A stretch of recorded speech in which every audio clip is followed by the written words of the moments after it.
رب اشرح لی صدری ویسر لی امری واحلل عقدۃ من لسانی یفقہوا قولی۔ اعوذ باللہ من الشیطان الرجیم، بسم اللہ الرحمن الرحیم۔ اسی طرح ایک قریش سردار نضر بن حارث نے ایک مرتبہ اپنی قوم کو خطاب کر کے کہا: اے قوم قریش، آج تم ایک مصیبت میں گرفتار ہو۔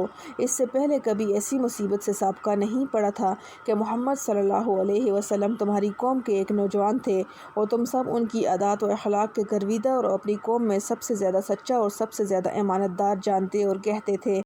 اب جب ان صلی اللہ علیہ وسلم کے سر میں سفید بال آنے لگے تو انہوں نے ایک حسین کلام اللہ تعالیٰ کی طرف سے پیش کیا تو تم ان کو جادوگر کہنے لگے۔ خدا کی قسم وہ جادوگر نہیں، ہم نے جادوگروں کو دیکھا اور برتا ہے، ان کے کلام سنے ہیں اور طریقوں کو سمجھا ہے، وہ بالکل اس سے مختلف ہیں۔ اور کبھی تم ان کو کاہن کہنے لگے، خدا کی قسم وہ کاہن بھی نہیں، ہم نے بہت سے کاہنوں کو دیکھا اور ان کے کلام سنے ہیں اور ان کو اس کلام سے کوئی مناسبت نہیں۔ اور کبھی تم ان کو شاعر کہنے لگے، خدا کی قسم وہ شاعر بھی نہیں، ہم نے خود شعر و شاعری کے تمام فنون کو سیکھا سمجھا ہے اور بڑے بڑے شعراء کے کلام ہمیں یاد ہیں، ان کے کلام سے ان کو کوئی مناسبت نہیں۔ پھر کبھی تم ان کو مجنون بتاتے ہو، خدا کی قسم وہ مجنون بھی نہیں، ہم نے بہت سے مجنونوں کو دیکھا بھالا، ان کی بکواس سنی ہے، ان کے مختلف و مختلط کلام سنے ہیں، یہاں یہ کچھ نہیں۔ اے میری قوم، تم انصاف کے ساتھ ان کے معاملہ میں غور کرو، یہ سرسری ٹلا دینے کی چیز نہیں۔ حضرت ابو صحافی رضی اللہ تعالیٰ عنہ فرماتے ہیں کہ میرا بھائی انیس ایک مرتبہ مکہ معظمہ گیا، اس نے واپس آ کر مجھے بتلایا کہ مکہ میں ایک شخص ہے جو یہ کہتا ہے کہ وہ اللہ تعالیٰ کا رسول ہے۔ میں نے پوچھا کہ وہاں کے لوگ اس کے بارے میں کیا رائے رکھتے ہیں؟ بھائی نے کہا کہ کوئی ان کو شاعر کہتا ہے، کوئی کاہن بتلاتا ہے، کوئی جادوگر کہتا ہے۔ میرا بھائی انیس خود بڑا شاعر اور کہانت وغیرہ سے واقف آدمی تھا۔ اس نے مجھ سے کہا کہ یہاں تک میں نے غور کیا، لوگوں کی یہ سب باتیں غلط ہیں، ان کا کلام نہ شعر ہے، نہ کہانت ہے، نہ مجنونانہ کلمات ہیں، بلکہ مجھے وہ کلام صادق نظر آتا ہے۔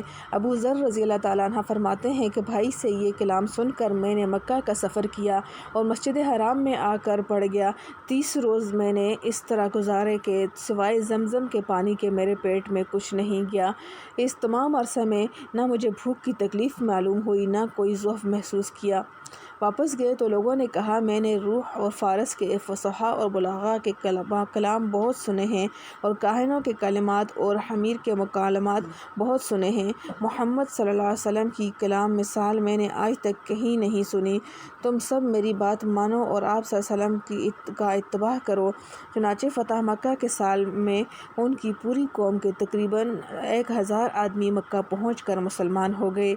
اسلام اور حضرت صلی اللہ علیہ وسلم کے سب سے بڑے دشمن ابو جہل اور اخنس بن شریک وغیرہ بھی لوگوں سے چھپ کر قرآن سنا کرتے اور اس کے عجیب و غریب بے مثل و بے نظیر اثرات سے متاثر ہوتے تھے، مگر جب قوم کے کچھ لوگوں نے ان کو کہا کہ جب تم اس کلام کو ایسا بے نظیر پاتے ہو تو اس کو قبول کیوں نہیں کرتے، تو ابو جہل کا جواب یہ تھا کہ تمہیں معلوم ہے کہ بنی عبد مناف میں اور ہمارے قبیلے میں ہمیشہ سے رقابت اور معاصرانہ مقابلہ چلتا رہتا ہے، اور جس کام میں آگے بڑھنا چاہتے ہیں ہم بھی اس کا جواب دیتے ہیں۔ اب جب کہ ہم اور وہ دونوں برابر حیثیت کے مالک ہیں تو اب یہ کہنے لگے کہ ہم میں ایک نبی پیدا ہوا ہے جس پر آسمان سے وحی آتی ہے، اب ہم اس میں کیسے اس کا مقابلہ کریں؟ میں تو کبھی اس کا اقرار نہ کروں گا۔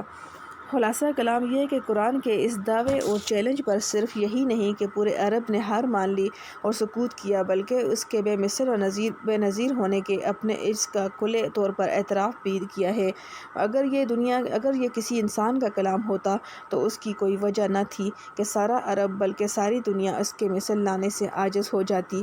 قرآن اور پیغمبر قرآن کے مقابلہ میں جان و مال، اولاد و آبرو سب کچھ قربان کرنے کے لیے تو وہ تیار ہو گئے، مگر اس کے لیے کوئی آگے نہ بڑھا کہ قرآن کے چیلنج کو قبول کر کے 2 سطریں اس کے مقابلہ میں پیش کر دیتا۔ اس کی وجہ یہ تھی کہ یہ لوگ اپنے جاہلانہ اعمال و افعال کے باوجود منصف مزاج تھے، جھوٹ کے پاس نہ جاتے تھے۔ جب انہوں نے قرآن کو سن کر یہ سمجھ لیا کہ جب در حقیقت اس کلام کی مثل ہم نہیں لا سکتے تو محض دھاندلی اور کٹہجتی کے طور پر کوئی کلام پیش کرنا اپنے لیے عار سمجھا، کیونکہ وہ یہ بھی جانتے تھے کہ ہم نے کوئی چیز پیش بھی کر دی تو پورے عرب کی فصحاء و بلغاء اس امتحانی مقابلہ میں ہمیں فیل کر دیں گے اور خواہ مخواہ رسوائی ہوگی۔ اس لیے پوری قوم نے سکوت اختیار کیا، اور جو زیادہ منصف مزاج تھے انہوں نے صاف طور پر اقرار و تسلیم بھی کیا، جس کے کچھ واقعہ پہلے بھی بیان ہو چکے۔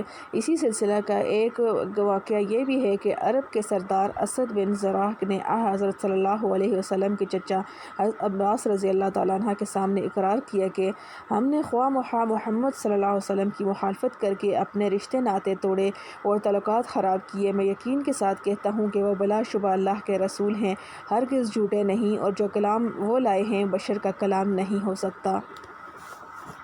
قبیلہ بن سلیم کا ایک شخص مسمى قیس بن نصیبہ رسول اللہ صلی اللہ علیہ وسلم کی خدمت میں حاضر ہوا، آپ سے قرآن سنا اور چند سوالات کیے جن کا جواب حضرت صلی اللہ علیہ وسلم نے عطا فرمایا تو یہ اسی وقت مسلمان ہو گئے، اور پھر اپنی قوم میں واپس گئے اور لوگوں سے کہا، میں نے روم اور فارس کے فصحاء اور بلغاء کے کلام سنے ہیں، بہت سے کاہنوں کے کلمات سننے کا تجربہ ہوا، حمیر کے مقالات سنتا رہا ہوں، مگر محمد صلی اللہ علیہ وسلم کے کلام کی مثل میں نے آج تک کہیں نہیں سنا۔ تم سب میری بات مانو اور ان کا اتباع کرو۔ انہی کی تحریک و تلقین پر ان کی قوم کے 1000 آدمی فتح مکہ کے موقع پر حضرت صلی اللہ علیہ وسلم کی خدمت میں حاضر ہو کر متشرف با اسلام ہو گئے۔ یہ اقرار و تسلیم صرف ایسے ہی لوگوں سے منقول ہے نہیں، بلکہ آپ صلی اللہ علیہ وسلم کے معاملات سے یکسو اور غیر جانبدار تھے، بلکہ وہ لوگ جو ہر وقت ہر طرح رسول اللہ صلی اللہ علیہ وسلم کی مخالفت میں لگے ہوئے تھے، قرآن کے متعلق ان کا بھی یہی حال تھا، مگر اپنی ضد اور حسد کی وجہ سے اس کا اظہار لوگوں پر نہ کرتے تھے۔ الحمدللہ حمدا کثیرا طیبا مبارکا فیہ کما یحب ربنا ویرضی۔ اللہم صلی علی سیدنا محمد النبی الامی وعلی آلہ وسلم تسلیما۔ اللہم احسن عاقبتنا فی الامور کلہا واجرنا من خزی الدنیا وعذاب الآخرہ۔ استغفر اللہ لا حول ولا قوة الا باللہ۔